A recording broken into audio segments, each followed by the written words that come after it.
प्यारी प्यारी भव्य आत्माओं, तप प्रयोगशाला है जीवन को कुंदन बनाने की। जो तपता नहीं वो पकता नहीं। आम पकता है तपने के बाद, रोटी पकती है। ये तो तुमको रोज आता है ना। रोटी पकती है तपने के बाद, सोना निखरता है तपने के बाद, और आत्मा परमात्मा बनती है तपने के बाद। तपना तो पड़ेगा। कुछ लोगों का कहना है कि आत्मा को मोक्ष होता है तो शरीर को क्यों तपाया जाता है? शरीर को मोक्ष थोड़ी होता है। तपस्या तो आत्मा करती है। शरीर को तपाने से क्या मतलब? शरीर को सताने से क्या मतलब? शरीर को कष्ट देने से क्या मतलब? नादान है वे लोग। आपके घर में दूध आता है? बोलो। आकाश से नहीं, दूध वाले से आता है ना। जब दूध घर में आता है तो क्या करते हैं आप सबसे पहले? हाँ? तुम यार पुण्यात्मा, इनका काम है यार, ये भी तुम ही करते हो क्या? हाँ, क्या करते दूध का? उसको छान कर, छानना तो तुम बोल ही नहीं सकते क्योंकि जैन नहीं हो। छान कर फिर उसको क्या करते हो? गरम करते हैं काय में। तो जब गैस पे रखते हो तो डायरेक्ट दूध रखते हो या भगोना रखते हो? तपेली। क्या बोलते तुम? तपेली बोलते ना। और जब उस तपेली में दूध रख दिया जाता है तो बताओ, पहले तपेली तपती है या दूध तपता है? नहीं, तपेली क्यों तपाना? अपना लक्ष्य तो दूध को तपाना है। डायरेक्ट दूध क्यों नहीं तपता है? बोलो। डायरेक्ट दूध तपता है क्या? क्या तपाना पड़ता है? तो जब तक तपेली नहीं तपेगी तब तक दूध नहीं तपेगा। तो शरीर भी एक तपेली है और आत्मा उसमें दूध है। और जब तक ये शरीर नहीं तपेगा तब तक आत्मा तपने वाली नहीं है। ध्यान रखिए, आत्मा को तपाने के लिए शरीर को तपाना बहुत जरूरी होता है। बताइए, आपसे मेरा निवेदन है, महिलाएं रोटी बनाती हैं। ये उदाहरण तुम इसलिए देता हूं तुमको जल्दी समझ में आते। शास्त्रों को दूंगा तो ऊपर से निकल जाएंगे। आप रोटी बनाती हैं तो गोल गोल क्या होता है? हट, कहां से तब बीच में क्या बोल रहा है? दिन भर यही काम है, रोटी बनाना। महिलाओं का काम है नहीं? इतना इंटरेस्ट है महिलाओं के काम में। अरे पर्यूषण में तो इंटरेस्ट मत ले, वरना अगले जन्म में तू पत्नी बनेगा, वो पति बनेगी, जोड़ी वही रहेगी, जोड़ी नहीं बदलेगी। ध्यान रखना। जब वो रोटी बनाई जाती है चकले में, उसको बेलन से बेला जाता है। आज एक काम करना, घर जा भोजन तो बनाओगे ना, एक काम कर लेना मेरे कहने से। उस रोटी को बिल्कुल गोल बेलने के बाद उसको दो करने का प्रयास करना। ट्राई करना, अंदर चाकू कुछ भी लगा के। दो होगा आटा गीला? बोलो। नहीं होगा ना? नहीं, कैसे भी दो पीस करना उसके, आधा इधर आधा इधर। हो सकता है? नहीं, ट्राई तो करना जाके। कौन बोला? वैसे ही टाइम नहीं है शिविर में, फालतू की पंचायत और करो बैठकर। तुमको जो बताना है बता दो, टाइम तो हमारे पास है नहीं। इस रूट की अभी कोई भी फोन आ रहे हैं तुम्हारे यहाँ, कोई भी तुम्हारे मेहमान आना चाहता है, सीधा फोन उठा के कहते इस रूट की सभी लाइनें व्यस्त हैं, अभी हमारी कोई भी महिलाएं माताएं खाली नहीं है। क्या हो रहा है? बोले पापनाशनम शिविर चल रहा है, अभी हमको बात करने की फुर्सत। मेहमान बोले हम आएंगे, मत आना, अपना बन नहीं रहा खाना, तुम्हारा कौन बनाएगा? जाना, अभी सब बिजी हैं ऋषभ देव में, है ना। 7 दिन हो गए, बहुत बिजी हो। यमराज भी आए तो कहना भी नहीं, इस रूट की सभी लाइनें बेस्ट, बाद में मिलना, अभी टाइम नहीं अपने पास।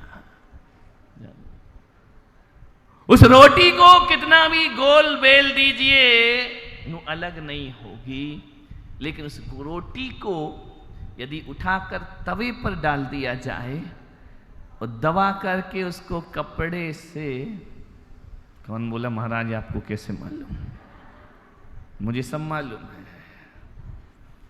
उसको धीरे धीरे चलाओ तवे पर, फिर उसको उलट दो, फिर तवा चलाओ, तो रोटी कैसी हो जाती है, कैसा मुंह फूलता है बताओ। अब बोल रहे कैसा मुंह फूलता है, जैसे देवी का फूल जाता है गुस्सा में मुंह। और यदि तवे पर नहीं करना है, तवे पर थोड़ा सा हल्का करो और आग में डाल दो, तो फिर रोटी कैसी हो जाती है, बिल्कुल पटरानी की तरह गोल मोल। ध्यान रखना। और फिर उस दो फूल जाए जब रोटी, फिर उन दोनों को ऐसा करो तो फिर क्या होता है, एक रोटी क्या हो जाती है, दो परत में विभाजित हो जाती है। तो वही आज का धर्म भगवान महावीर का कहता है, इस तन के अंदर आत्मा है, लेकिन जब इस तन को किसी तपस्या की भट्टी में डाल दिया जाता है तो आत्मा अलग हो जाती है और शरीर अलग हो जाया कर, वह शुद्ध हो जाते, तपने से शुद्ध होते हैं। अग्नि वह है जो अशुद्धि को जला दिया करती है, अग्नि को पावक कहते हैं। पावक, पावक यानी जो आत्मा को पवित्र कर दे। ऐसी अग्नि जो अशुद्धि को जला के राख कर दे उसे पावक कहा जाता है। सीता ने जब से अग्नि परीक्षा ली, उसके पहले हर कोई अग्नि कहता था, लेकिन सीता जैसे ही अग्नि में कूदती है, अग्नि पावक हो जाया करती। अग्नि कहती है कि हे पवित्र माता, हे सतित्व की धनी, मैं तुझे तो क्या, तेरे तन पे पड़े एक वस्त्र के धागे को भी जलाने में सक्षम नहीं हूं। आज तेरे तेज के आगे मेरा तेज समाप्त हो गया। सीता की तपस्या का तेज था, अग्नि को अपनी तेज को कम करना पड़ा। सीता अग्नि कुंड में जल नहीं पाई। ध्यान रखना, तप करो, तप चाहे सुधराए, कर्म शिखर को वज्र है। जो कर्म अनादि काल से बांधे हैं उनको वज्र के समान प्रहार होता है जब ये आत्मा तपश्चर्या करती है। एक चीज तुम्हें मालूम है, तुम्हारे घर में दूध आया, गरम कर लिया, उतार लिया, उसमें घी है, दिखाओ, दूध में घी दिखाओगे? क्यों नहीं दिखता? नंबर चेक कराओ आंखों का, दिखता है या है? पुण्यात्मा, हम कैसे मान ले? नहीं नहीं दिखाओ, तुम तो दूध में घी दिखाओ। नहीं दिखा सकते ना?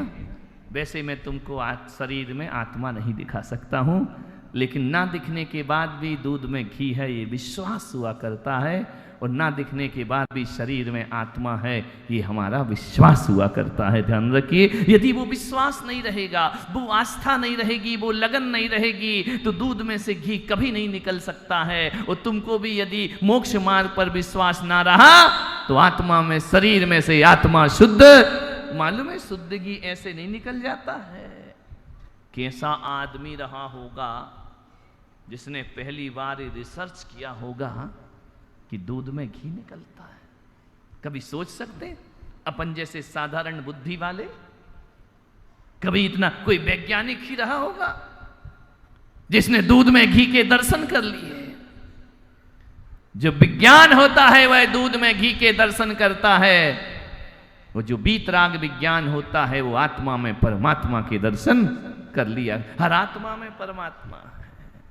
कैसे उसने खोजा होगा, कैसे उसने दिमाग लगाया होगा, कहां से उसमें से घी निकाला होगा, कैसे उसके मन में आया होगा इस दूध के अंदर घी हुआ करता है।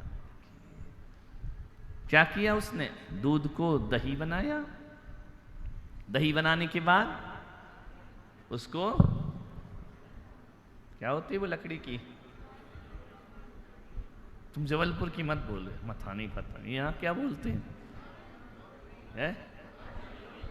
हाँ वही बल्लू को बहुत मालूम, दिन भर घी निकालते रहता है है? आप उससे लेते हैं, ऐसा खींचते हो, घड़े में दही रख दिया जाता है, इधर खींचा ये हाथ उधर गया, इधर खींचा ये हाथ उधर गया, जोर से खड़े होकर खींचा जाता है, कितना मधुर संगीत आता है उस दही में से, मटकी होती है, कैसा संगीत निकलता है जब वह घूमती रहती है, मालूम है?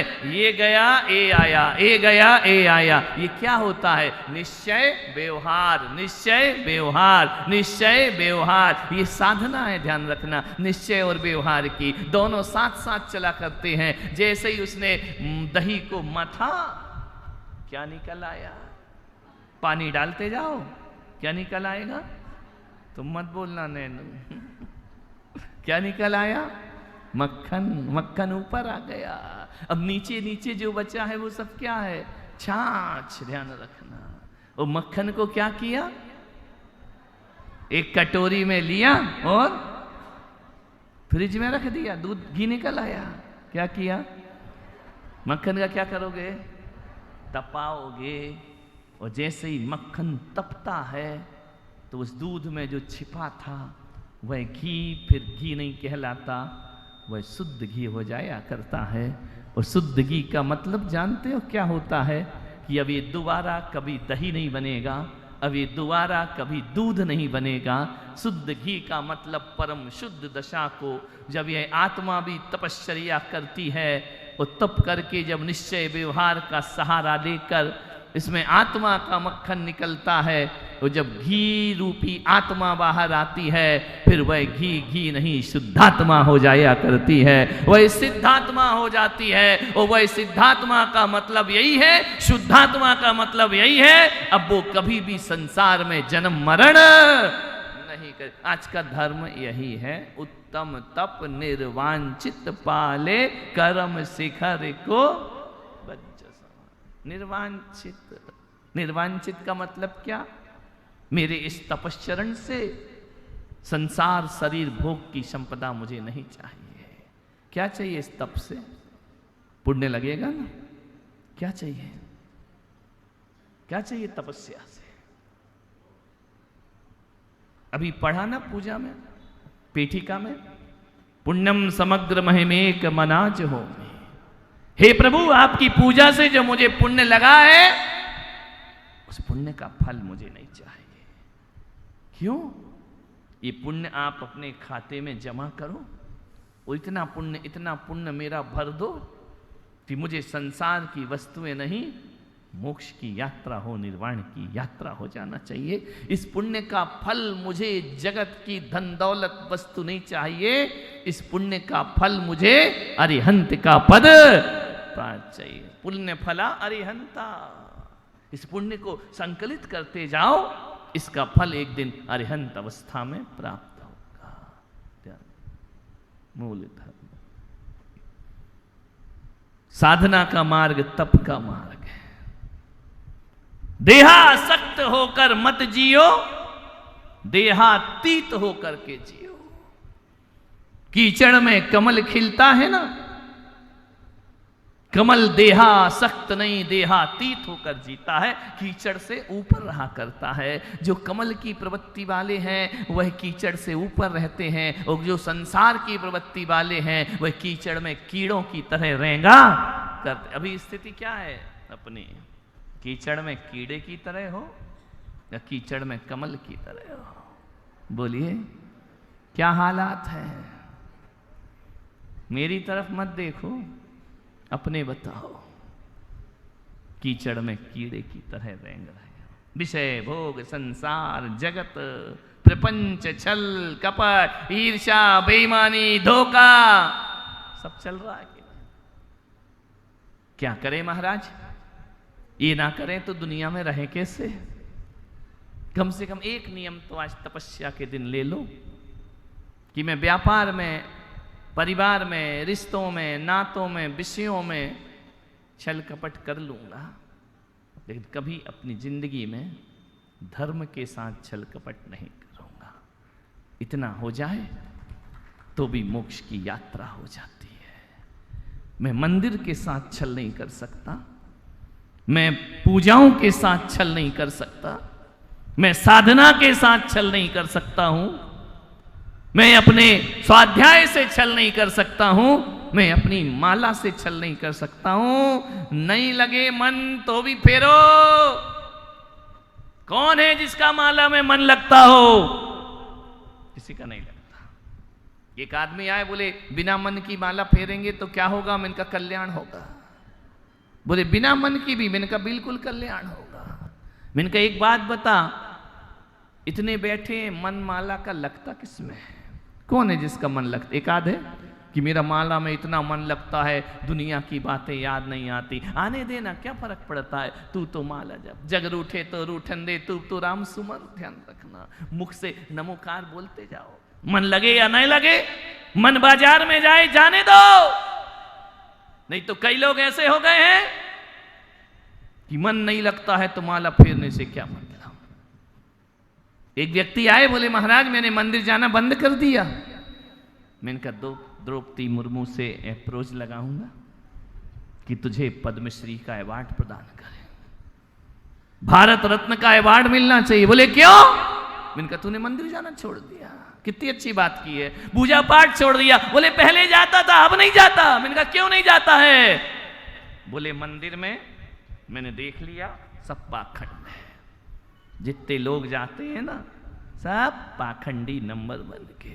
मंदिर में कुछ होते हैं और मंदिर के बाहर कुछ होते हैं। मैंने कहा भाई मैं तेरे से एक बात पूछना चाहता हूं और आपसे भी पूछना चाहता हूं।